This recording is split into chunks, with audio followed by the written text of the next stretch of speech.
Começa agora mais um debate transmitido ao vivo pelo site de Veja sobre as consequências provocadas pelas manifestações de protesto que foram iniciadas em 6 de junho.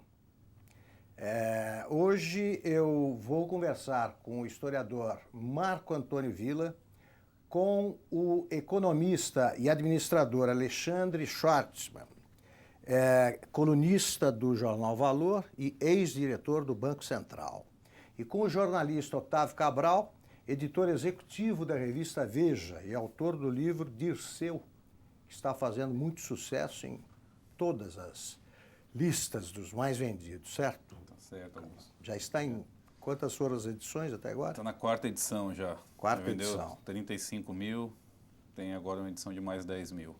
E deve continuar nesse compasso aí, porque o Zé Dirceu vai ser assunto por alguns meses. A história demora para acabar, né? Você pode participar desta conversa enviando recados ou perguntas, comentários ou perguntas pelo Twitter. Como sempre, vamos começar ouvindo o que tem a dizer Gabriel Castro, de Brasília. Novidades de hoje, Gabriel. Pois não, Augusto. Depois de 3 semanas, desde o dia em que a presidente Dilma Rousseff pediu a realização de um plebiscito para a reforma política, a ideia parece ter naufragado de vez. Aqui no Congresso, o PT ficou sozinho na defesa do plebiscito. Os demais partidos querem que os próprios parlamentares elaborem a reforma política e que, no máximo, seja feito um referendo para o eleitor decidir se aceita em bloco as mudanças implementadas. Agora que o governo parece conformado com a impossibilidade de uma reforma que valha para as eleições do ano que vem, o tema parece ter caído no problema de sempre. Com prazo mais longo, a discussão se estende, o consenso não aparece e, na hora de decidir, a votação no Congresso trava. Isso aconteceu pela última vez neste ano mesmo, quando a Câmara tentou colocar em votação o relatório que o petista Henrique Fontana havia apresentado para o projeto da reforma política. Mas o PMDB e outros partidos aliados não aceitaram nem que o texto fosse colocado em pauta. Eles são contra, dentre outros pontos, o financiamento público de campanha. É muito difícil, por exemplo, a formulação de maioria para a mudança no sistema de eleição de deputados. O PT quer voto em lista, o PMDB quer o distritão e o PSDB quer o distrital misto. No fim das contas, o mais provável é que essa nova comissão da reforma política, instalada nesta semana, acabe piorando o sistema atual.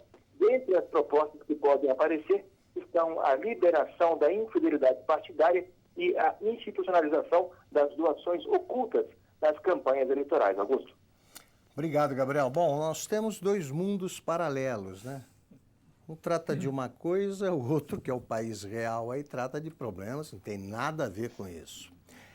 Vamos, antes da rodada inicial, vamos ouvir e ver a frase da semana, que na verdade é uma declaração gravada em vídeo da presidente Dilma Rousseff, durante a reunião do Conselho Econômico e Social.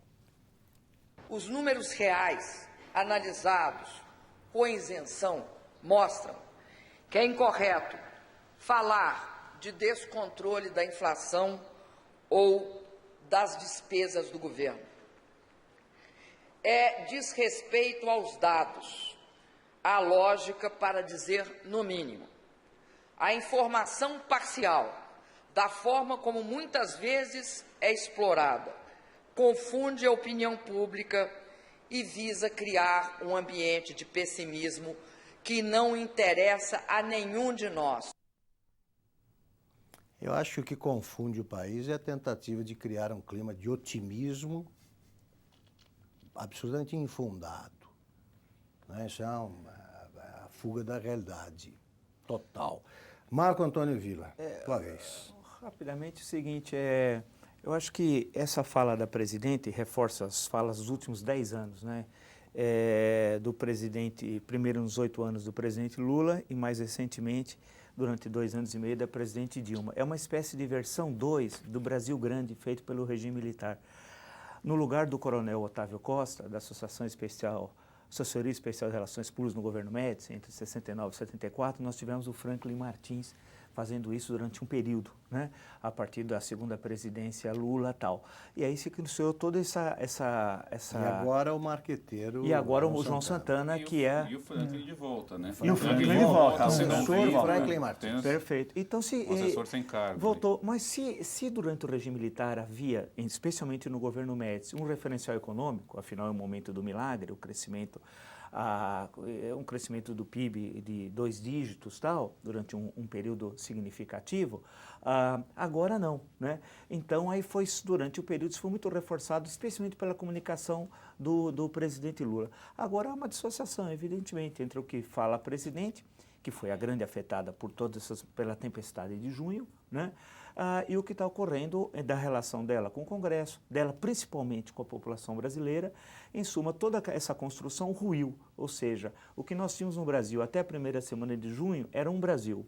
O que nós temos depois da tempestade de junho, nós temos um outro Brasil. E a presidente está falando para o Brasil de maio, e nós estamos em julho. Num outro mundo, não são 2 meses que nos separam, mas é na verdade como se fosse uma mudança, uma ruptura histórica entre o momento de certo marasmo da sociedade brasileira para o momento agora de mobilização. Perfeito. Alexandre Schwartz. Bom, sobre a questão dos números, né, isso me lembrou uma propaganda antiga, acho que da Folha de São Paulo, que vivia falando elogios sobre determinada pessoa, ia recuando, quando se percebe estava falando do Hitler. Né, e falava, olha, é possível dizer um monte de mentiras contando apenas a verdade. O presidente, obviamente, criou um espantalho. Quer dizer, eu não conheço nenhum analista econômico que tenha dito que a inflação está descontrolada no sentido de, olha, vai estourar o teto da meta. É só olhar as projeções de mercado. O mercado está até bastante otimista, diz respeito, mais otimista do que eu, por exemplo. O mercado tem trabalhado com inflação na casa de 5,8 para esse ano, 5,9 para o ano que vem. E você, Alexandre, qual é a tua Eu posição? acho que é acima de 6 esse ano, acredito que deve ser acima de 6 esse ano e provavelmente acima de 6 no ano que vem também, mas em nenhum dos casos, mesmo eu não acho que a inflação vai terminar o ano acima do teto da meta. Então, por exemplo, as pessoas dizem que a inflação vai terminar o ano acima do teto da meta, mas ninguém falou isso. Então vem com essa história. Não há, a questão do descontrole de inflação, o descontrole é uma coisa muito bem definida. A meta de inflação é 4,5%. A inflação ficou acima de 4,5% em 2010, ficou acima de 4,5% em 2011, ficou acima de 4,5% em 2012, vai ficar em 2013 e vai ficar em 2014. Bom, também não é um quadro de controle inflacionário. Por mais que a presidente ainda tente vender a história de que está na meta, não está na meta, a meta é 4,5%. 6,5% é um limite que você tem para, ocasionalmente, se tiver alguma coisa que faz a inflação desviar, trazer de baixo. É a mesma coisa com o gasto público. Né? Essa é a presidente que, quando era ministra da Casa Civil e foi colocada frente a um programa de longo prazo que promovia assim, um ajuste muito moderado no gasto corrente, fulminou o processo de ajuste. Falou, gasto corrente é vida, e a gente tem a situação que tem hoje. O gasto público está no maior nível da história, apesar disso o investimento público está num dos menores níveis da história, e isso transparece, entre outras coisas, nos protestos, porque, afinal de contas, claro, os serviços públicos estão refletindo, entre outras coisas, exatamente esse baixo nível de investimento. Então a gente está numa armadilha, ninguém está dizendo que o país vai explodir, agora a gente vai ter esse desempenho absolutamente medíocre. Vamos ter um crescimento nos 4 anos de Dilma que vai rodar em torno de 2%, uma inflação que vai ficar em torno de 6%. Pô, é para estar satisfeito com isso? Eu não estou satisfeito. Não, imagino que a presidente esteja, né? Perfeito. Otávio Cabral. E esse alarmismo todo que ela fala não vem da oposição, não vem dos adversários dela. Você vê no campo político, entre os aliados dela e no empresariado próximo ao governo, próximo ao PT, muito descontentamento, muita desconfiança da capacidade desse governo de se recuperar e da possibilidade de reeleição da Dilma, né? Hoje, no último sábado, teve um casamento de um dirigente da Odebrecht em Salvador, no Convento do Carmo, e o Emílio Odebrecht, um empresário dono das maiores construtoras do Brasil, sempre próximo ao Lula, Dilma, bastante, falava claramente que não há mais chance da Dilma se reeleger, que a solução para esse grupo se manter no poder seria a volta do Lula com Eduardo Campos de vice, que já teve com Eduardo Campos, que já tem falado com Lula, e vários empresários... Você acredita nessa hipótese, Otávio? Não sei, eu acho muito difícil Lula se reeleger num cenário de naufrágio da Dilma, né? Lembra muito a situação do Maluf com o Pita aqui em São Paulo. Que o Maluf Tem que era explicar. Porque que o Maluf indicou a foi um Dilma. prefeito muito bem avaliado, conseguiu eleger o Celso Pitta, que era um poste, acho que nem tinha essa expressão na época, mas era um poste tal qual Não, já Dilma tinha e a Haddad, expressão né? poste era do Ulisses Guimarães em do 74. Ulisses. Falou que o MDB em 74, o MDB na época elegia até poste. Elegia até agora. E aí, depois do Pitta, o Maluf não conseguiu voltar, né? Acho que é a mesma coisa. Nunca Como mais se Lula- elegeu para cargo majoritário. Como Lula explicaria esse naufrágio da Dilma? Como ele convenceria que mereceria uma outra chance depois de ter eleito uma presidente que não é... Que até outro dia era o poste que iluminava o É. Brasil, né? É. Até junho. Agora, você acredita, Otávio, na possibilidade de uma composição entre Eduardo Campos e o Lula a essa altura? Eu acho muito difícil, Difícil, Augusto. Muito difícil. Acho que o Eduardo Campos está vendo que tem um cenário favorável para políticos novos, diferentes, que não tem esse desgaste todo. Mesmo se for uma eleição para perder, acho que é uma chance dele fazer um nome nacionalmente. É um cenário favorável para ele, né? Sim, até acaba de sair uma pesquisa, não sei se vocês já viram, CNT, foi divulgada nesta terça-feira, vocês certamente viram. Confirmou-se, né, a queda da Dilma. Agora, há alguns dados, o que você está dizendo está confirmado aqui, né? Eduardo Campos subiu de 3,7 para 7,4, não, estou com os dados aqui. Subiu muito o número de votos Nulos e brancos. nulos e em branco. De Se fosse a Dilma, ela 8,4 para diria que o Eduardo 17,9. Campos dobrou a intenção de voto. É. A taxa de rejeição da Dilma é grande como a da Marina, que também é a maior beneficiária da queda da Dilma. Agora, o interessante é você ver contra quem os protestos são dirigidos. Né? Políticos em geral, sistema político, o presidente da República. Não adianta ela insistir em achar que não é com ela. 16%, Agora, os né? motivos dos protestos. Acabou aquela história de que brasileiro não se incomoda com corrupção. Para 40% dos entrevistados, aí, o fim da corrupção é o que move, é o que provoca essa mobilização. Agora, o Congresso, nós estamos falando de governo paralelo, né? de mundo paralelo, realidade paralela.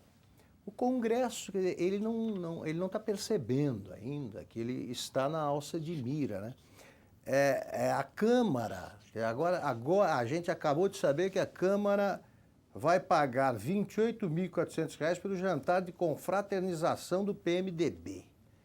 O Sérgio Cabral, com manifestantes acampados dentro da casa dele o dia inteiro, fica usando o helicóptero para levar o cachorro Juquinha para passear no litoral. Quer dizer, o que acontece? Como é que vocês explicam esse comportamento do político? Quer dizer, lembra dos políticos brasileiros, lembra a fábula do escorpião com o sapo? A história do É baile da da ilha natureza. fiscal, Né? O que vocês acham? Vila?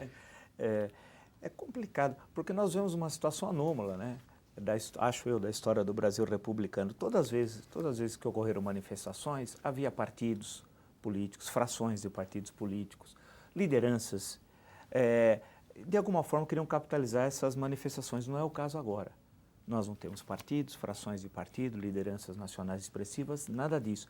Por isso que nós vemos uma situação de absoluta anomalia tal em relação a movimentos precedentes da história aí no Brasil republicano tal. Isso explica até esse resultado que você leu dos possíveis candidatos para 2014, um número enorme, 18% de que falam brancos e nulos tal. Ou seja, aqueles que estão não só desiludidos com os políticos em geral, estão desiludidos com a política, o que é mais grave. Agora, há um segundo ponto, que é o que você falou esse Congresso, sempre aquela história. A legislatura atual é pior que a anterior, que era... E melhor que a que queremos. Pior do que tá fica. Diferente do que falava o Tiririca, pior que tá fica. Então, sempre isso. Então, quando você olha o Congresso, eu acompanho também, por razões assim de ofício, tende a acompanhar a TV Senado, TV Câmara, ou olhar os jornais e revistas, o nível é muito rasteiro. Então, eles aprovaram agora, toque de caixa, uma série de medidas, inclusive a população muitas muitas vezes fica iludida, porque se aprova uma medida, por exemplo, no Senado, tem para a Câmara, há umas questões regimentais que ninguém sabe, para efetivamente aquilo depois, e se for chancelado depois pelo presidente da República, não tiver nenhum veto e tal. Mas imagina se eles aprovaram a toca E a de caixa. imprensa contribui para essa Contribui, confusão. porque a Foi manchete- aprovado. foi aprovado. Como não cabe Comissão de Constituição e Isso. Justiça, a Câmara aprova, senão É. não é assim. Hoje eu vi o Renan, por exemplo, falando, olha, já está na nossa pauta, porque agora vai ter o recesso parlamentar, em agosto vamos começar a votar o passe livre no Brasil inteiro. Então, Passe livre é só na Fabitur. então, Só já ele tira fez a questão e listou todas as questões, inclusive a questão do foro privilegiado, que é um equívoco, por sinal, né? Que estão querendo, que é o Álvaro disso está propondo, acho que há algum problema ali na proposta dele. Se não tivesse o foro privilegiado, não teria o final do processo no mensalão. Quer dizer, há um equívoco danado em relação a isso. Bem, a grande questão, o Congresso vive, mas vive há muito tempo. Só para resumir e concluir, desde a construção de Brasília. Politicamente, não é ser chato eu voltar com o assunto, mas Brasília fez um mal danado ao país, politicamente. Quando você transfere a capital do Rio, no Rio não tinha apartamento funcional, no Rio não tinha voos Fabitur, não tinha nada disso.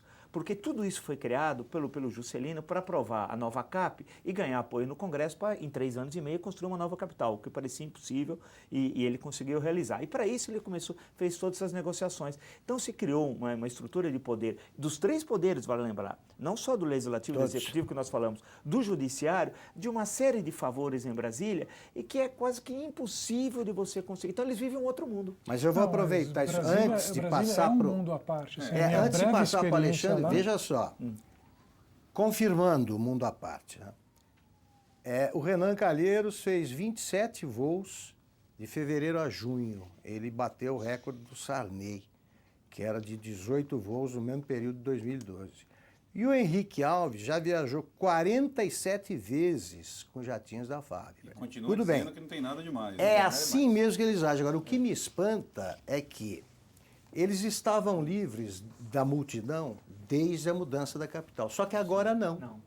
Agora não. Quer dizer, quando a multidão, e aí eu passo a bola para Alexandre, ocupa o Congresso, invade o Congresso, fica acampada no teto do Congresso, como é que nem assim eles percebem que a situação é de perigo? Alexandre. Olha, tem que se dar crédito, acho que a quem merece. Eu acho que eles entendem talvez disso mais do que nós possamos entender. É verdade, a população subiu no teto do Congresso, mas o pessoal de Brasília não é quem elegeu o Henrique Alves. Na verdade, você pergunta, quem elegeu o Henrique Alves? Aliás, quem elegeu uma série de... Existe, eu não acredito muito em reforma política, eu acho que é uma cortina de fumaça, etc. Mas é claro que existe um distanciamento cada vez maior entre a intenção do eleitor e a representação dele no Congresso. Quer dizer, o Tiririca carregou quantos deputados que ninguém faz a menor ideia. Quer dizer, a forma... É muito difícil que essas pessoas sejam punidas. A única punição possível para um político é não se reeleger por conta disso. Eu acho que...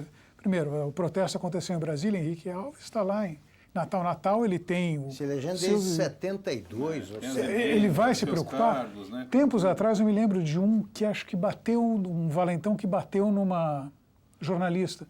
E depois fez uma série de desafios e foi reeleito. Então eu acho que eles, nesse ponto, eles conseguem se eleger porque, de fato, o sistema político dá para eles esse tipo de oportunidade. Quer dizer... Ninguém rasga dinheiro. Eu sou economista, eu acredito que ninguém rasga dinheiro. Perfeito. E político não rasga voto. Ele sabe exatamente qual que é o limite dele. Talvez ele não tenha totalmente percebido a extensão do que está acontecendo. Mas até agora eles conseguiram passar com isso com louvor, né? Assim, E eles estão, eu queria que o Otávio analisasse isso, eles estão desmoralizando a reforma política que é necessária. É absolutamente Séria, necessário. que é Mas importante. Fala, Isso eu Otávio. acho que também decorre muito da falta de cabeças, né? Que hoje que você vê no executivo, no legislativo, falta de liderança, falta de alguém articular uma reação a isso. Quem são os conselheiros da presidente num momento de crise como esse? Ideli Salvati, Gleisi Hoffmann, Mercadante. Franklin, Mercadante. José Eduardo Políticos Cardoso, sem é um história, perigo, né? A Políticos reunião do Conselho Político é uma coisa realmente, apavorante. E do Congresso? Quem é? Uma reunião... Que o Mercadante possa O ser... que é uma reunião do Colégio de Líderes do Congresso O Nacional Mercadante hoje? errou todas, seja, todas. Né? Todas as ideias que ele conseguiu em uma semana como Unanimidade. primeiro-ministro, errar todas. Gabaritou ao contrário. Exato. Agora, uma reforma séria começaria por onde, Otávio? Uma reforma política para valer, quer dizer, Eu acho que o necessário. que o Alexandre falou é muito importante, né? Que essa crise de representatividade, né? É Você não isso sabe aí. para onde vai seu voto, você não sabe quem está te representando lá, como cobrar esse parlamentar. Acho que isso é um ponto a atacar, né? Quer dizer, o Sistema voto de distrital, votação. se Voto fosse discutido distrital, seriamente. mas que o pode- problema todo é a questão do... Você mesmo nos Estados Unidos, que, enfim, né, voto é distrital, aliás, é distrital puro, né? Quer dizer, o cara se Puro. elege por um distrito. Agora, tem a prática lá de montar os distritos de forma a... Quer dizer, os distritos são as coisas mais malucas do mundo, não é nada assim, é contíguo, às vezes, por um quarteirão. Eles montam de forma a criar certas maiorias artificiais, etc. Então, precisa... Voto distrital, eu acho uma experiência interessante. Eu acho que, de fato, diminui muito a distância entre o eleitor e o seu representante, mas, ao mesmo tempo, soltar isso na mão do Congresso brasileiro para fazer... Deus, É um chavão, é mais do que uma reforma política, precisa de uma reforma dos políticos, né? Qualquer reforma que for feita por esse Congresso, boa coisa não vai vir, né? Bom, a frase das... Nós vamos passar já... Depois eu queria voltar a questões econômicas, aproveitando aqui a presença do Alexandre, mas vamos tratar já dos problemas vinculados à Jornada Mundial da Juventude, começando com uma frase do Eduardo Paes, prefeito do Rio. Quer dizer, primeiro ele disse que o Papa não merecia ser hostilizado, então, como se fosse o Papa o problema brasileiro e a raiz das manifestações populares. Agora, a outra ideia que está na frase aqui é a ideia de Jerico da semana, né? O bom é que as autoridades brasileiras se confessem com o Papa Francisco e deixem de cometer os seus pecados. A presença dele pode ajudar nesse sentido. Quer dizer, a fila dos pecadores, como eu registrei, pelo menos seria mais, iria do Oiapoque ao Chuí, como se dizia antigamente. Agora, ele deveria liderar a fila e dar o exemplo, contanto que ele maquiou a favela para enganar. Eles enganam o Papa. Fizeram uma favela cenográfica para o Papa ver, ele vai achar que aquilo é o Copacabana Palace. Ele mente para o Papa e sugere que os pecadores se confessem. Que tal, Marco? O Eduardo Paes, é bom lembrar, ele foi muito atuante na CPMI dos Correios, né? Foi. Era deputado federal, então pelo PSDB, e foi muito atuante e tal. Aí mudou, naquele 2008, havia um quadro na questão de sucessão do Rio de Janeiro, etc. tal.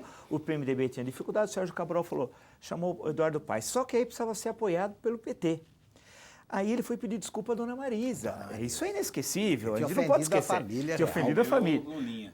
E teve, por causa que o Lulinha da Game Corp se entrava ou não no relatório. A reunião terminou da CPMI dos Correios, foi em abril de 2006, quando foi com xingamentos, foi um nível altíssimo, tal, tentaram agredir o relator Osmar Serralho, tal. Bem, aí ele foi pedir perdão, tal. Então, o nível é esse. Quer dizer, quando a gente fala na chamada elite política no sentido do que eles exercem funções, não elite no sentido de qualificação intelectual, mas que eles exercem todos esses poderes. O Henrique Alves é deles, o pai foi governador, a Luiz Alves, toda a família está no Rio Grande do Norte, né? A Milênios. Milhares, né? Então, o primeiro-ministro. O primeiro-ministro. Então, se você... Parte está na Assembleia Legislativa e a Tio, parte está no sobrinho, Tribunal de Justiça. irmão. Então, eles apresam, lembrando uma imagem lá do Lucian Febre sobre um livro sobre o Rabelais, dizendo que quando a religião apresava o mundo, né? A família Alves apresa o Rio Grande do Norte nos três poderes e tal. Então, quando a gente começa a olhar, quando o Eduardo Paes fala isso, a gente fala assim, mas esse é o Deus Paes, o nível é um nível rasteiro. Tal. Quando o Sérgio Cabral não consegue dar conta, responder, são situações muito graves que se repetem em relação a ele. Agora, é importante lembrar, só para não fazer um discurso meio confuso, que o Sérgio Cabral foi eleito no primeiro turno. Eduardo Paes foi reeleito no primeiro turno. Ele foi reeleito no primeiro turno. Faz isso aqui. Porque outro dia nós estamos falando do Cid Gomes, que em plena essa confusão toda, ele ia viajar para a Coreia, mas o avião passava pela Itália. Ele resolveu ficar na Itália. Ele gosta de levar a sogra. Aí parou a Itália. Aí o único deputado de oposição, só tem um de oposição na Assembleia, cearense, Heitor Ferreira chamou, falou assim, mas cadê o governador? Porque o vice foi embora também, foi para outro lugar. Isso foi para Dubai, né? Foi para Dubai. Então, o Ceará tem 98% do território no semiárido, com seca, a pior dos últimos 40 anos. Aí perguntaram para o Ciro, mas viaja para a Coreia, ele resolveu parar na Itália, não foi? Ele falou, mas ninguém é de ferro. quero ficar aqui na Itália. Bem, tudo bem, eu acho que entre a eu Itália e a também. Coreia eu também ficaria na Itália. É questão de opção. Mas ele foi reeleito também no primeiro turno. Então, quando nós estamos falando de tudo isso, e vocês Isso no colocaram antigo bem, Brasil. Isso, no antigo no Brasil. antigo Brasil. Você vê que as regras não mudam para 2014. Então, o receio disso tudo, e vendo o que o Paes fala e outros tantos, é o seguinte, a legislação eleitoral vai ser a mesma, porque a Dilma confundiu reforma política com reforma eleitoral. Ela nem sabe a diferença, nem de plebiscito e referendo. Para ela era tudo igual. Ela nunca leu a Constituição, tenho quase certeza. Então, a questão toda é que nós vamos ter, com as regras atuais, eleição para 2014, grande parte desse Congresso, as lideranças expressivas vão ser reeleitas. A renovação sempre é alta, 40%. Vocês concordam? Vocês não acham que esse redesenho aí que o Brasil vem sofrendo vai provocar algum tipo de mudança? Vocês acham que não? O meu receio é O brancos e escândalo nulos. dos anões do orçamento. Mas não houve uma reação popular tão forte. Mas né, quantos Alexandre? escândalos o Renan já atravessou? Não, mas eu digo, O Otávio, Collor. que O povo não... foi para a rua contra o Collor. mas O nunca Renan ti- era líder do Collor no Mas Congresso. nós nunca Continua tivemos aí. manifestações de rua desse porte. Isso que eu estou dizendo. Agora, a questão... Eu não acredito em milagres Claro, também, vocês têm razão, mas... Agora, como Não vai ficar materializar... assim. Só para concluir, como materializar, então, eu também acho, essa insatisfação das ruas em um projeto... Não precisa nem ser um esse é que projeto é o político. problema, Projeto é uma como coisa muito... organizar, né? Em algumas ideias, tal, porque não há A tempo oposição hábil. também está com Aí, 1000 anos de aí idade. é que é a chave. Alguém teria de capitalizar. É sempre assim, qualquer democracia do mundo. Mas aqui, do outro lado do balcão, não existe ninguém ao vazio, não há oposição. Porque em qualquer lugar a oposição é capitalizar. Ela vai dizer, nós somos 17,5 no Congresso. A resposta sempre é essa. É a menor oposição da América do Sul. Na Venezuela é 40, aqui é 17,5. Mas não importa, podia ser 1, 2, Tanto 3. que o candidato da oposição, o mais provável, Aécio Neves, não cresceu. Nessa Não, última A pesquisa única até pessoa, caiu, né? o único que cresceu significativamente foi a Marina, que tem uma mensagem antipolítica, uma política que supostamente não é política, um partido que supostamente não é, bom, ainda não é um partido porque, né, não foi, nesse clima antipolítico, obviamente, se tem alguém que se beneficia é ela, né? Mas de fato é um terreno fértil para aparecer alguém justamente que se diga que apareça como um outsider. Né, algum líder populista. Vamos lembrar, Esse é o clima, Silvio é o Berlusconi foi eleito assim. ideal, né, para a O próprio aparição Collor do foi eleito assim. Né, o Collor, sem dúvida, do era... Collor, Quer dizer, Uma economia degringolada, né? aquela história, Sarney. o sujeito, obviamente, ele tinha sido deputado pela Arena, era governador, etc., mas de alguma forma conseguiu capitalizar a imagem do Novo. Né? Do caçador de Marajá. O que vocês Caçador de acham Marajás. que vai acontecer? Esse assunto vamos retomar, que é muito interessante. Quer dizer, a eleição está aí, você tem um clima de insatisfação enorme e sem perspectiva de mudança imediata. É uma definição total, né, Augusto? É. Há um mês, Pode acontecer até qualquer maio, coisa, se alguém... Tem um fruto até no maio, se galho, alguém baixo, falasse... mas não vi Sabe que ninguém vai que pegar. consiga... Perfeito. Ninguém capitaliza. Ninguém pega Até esse... maio, se alguém falasse que a Dilma não seria reeleita, era... Mas mesmo hoje acho ia que é o ser cenário mais inacreditável. provável. Mais né? provável, mas não é uma cenário- certeza mais, não, né? muito Não é menos uma- do que O foi. cenário você acha mais provável o cenário da reeleição? Eu acho. Eu acho o seguinte, né, Alexandre? Não é wishful thinking, não.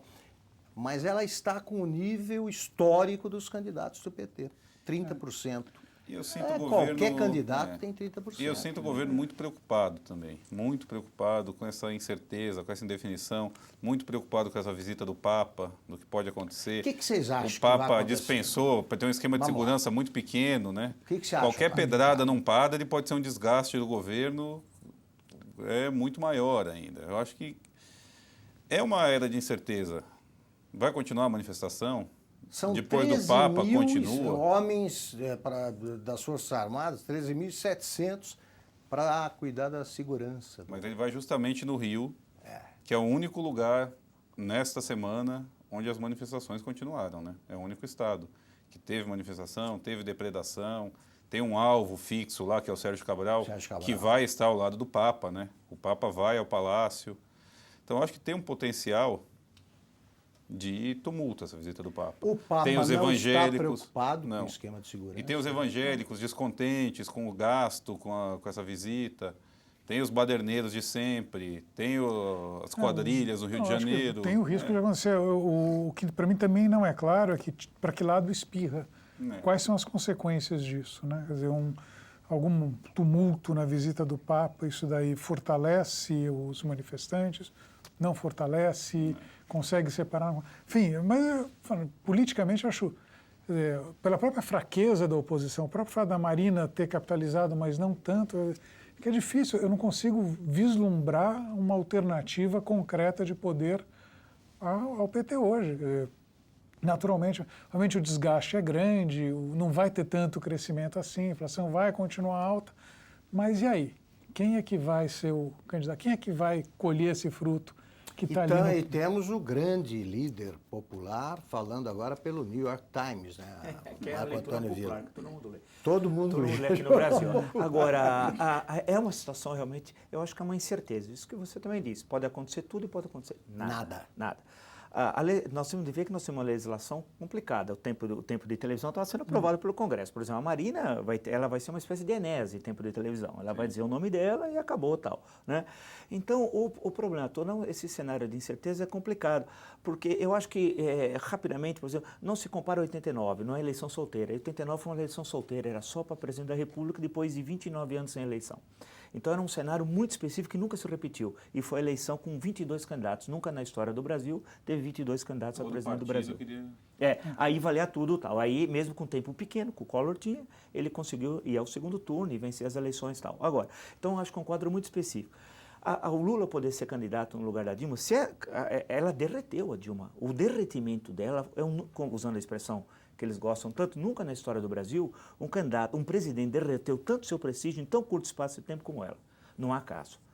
Não há nem comparação com o Collor, porque o Collor já vinha no processo. Não há caso. Aliás, nós estamos chegando ao final do programa. Eu queria que na última rodada, vou começar pelo Otávio, e aí você termina retomando o tema que é esse. Com o enterro, o sepultamento, me parece que definitivo, dessa conversa sobre reforma política, o governo não está com um bebê natimorto aí no colo e não tem o que fazer. Pelas declarações sobre a economia, também não tem, ela acha que as coisas vão bem, etc. E tal. O que é que vocês acham que o governo vai ou pode fazer, para encerrar o programa, neste momento? Vem aí, terminam as férias, as manifestações acho que vão continuar. A jornada da juventude com a visita do Papa pode exacerbar esse quadro. E temos acho que a expressão do Zé Serra está correta, temos a frase, temos uma crise à procura de um governo. Nem o governo sabe o que fazer, Augusto. Porque as 3 tentativas de reação das últimas semanas naufragaram. Foram constituinte exclusiva para a reforma política, plebiscito e esse programa Mais Médicos.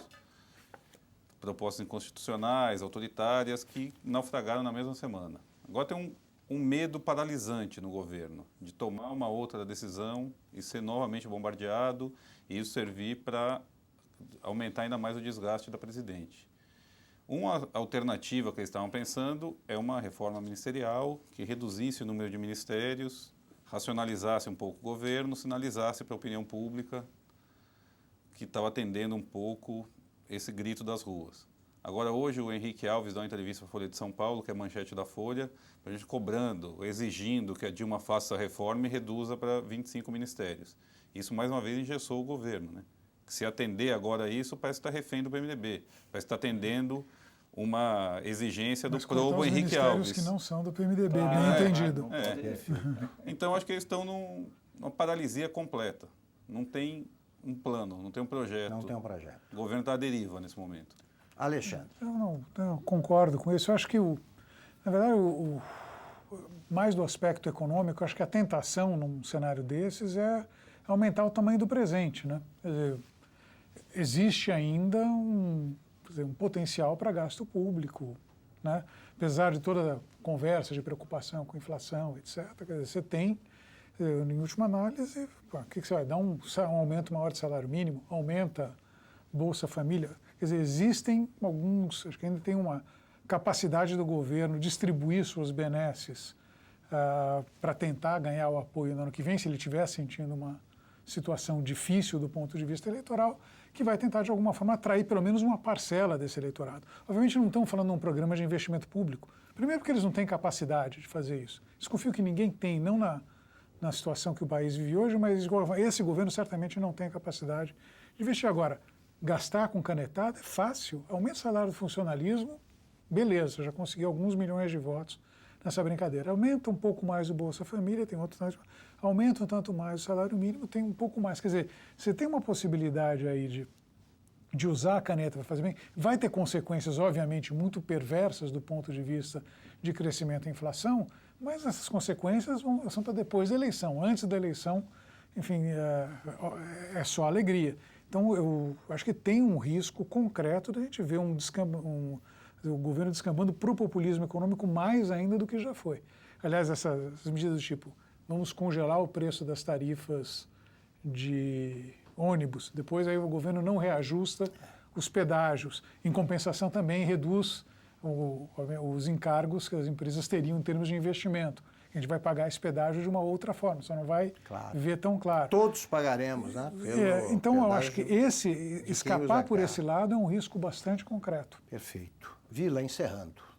É uma situação complicada, porque esse governo está derretendo muito rapidamente. É bom lembrar que julho do ano que vem temos a Copa do Mundo no momento do início da campanha eleitoral, quando o clima vai...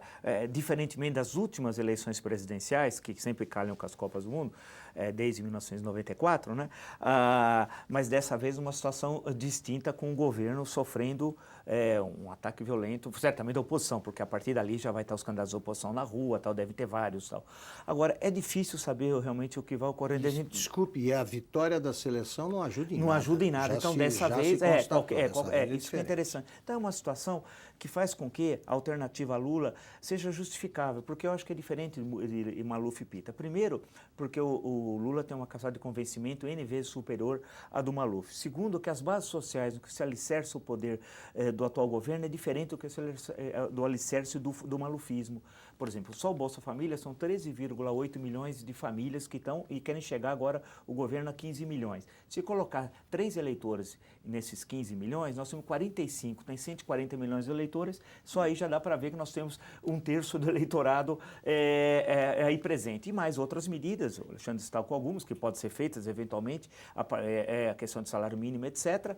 Quer dizer, pode o Lula ser a salvação da lavoura, né, frente a esse bloco que está no poder, que é um bloco anti-histórico, que não vai querer largar o osso e tal. Por outro lado, acho que o desafio maior não é tanto do governo. O governo tem alternativa. O Pelé está sentado no banco de reservas. Lembra Gilberto Carvalho, 2011. O Pelé estava no banco de reservas, naquela célebre entrevista.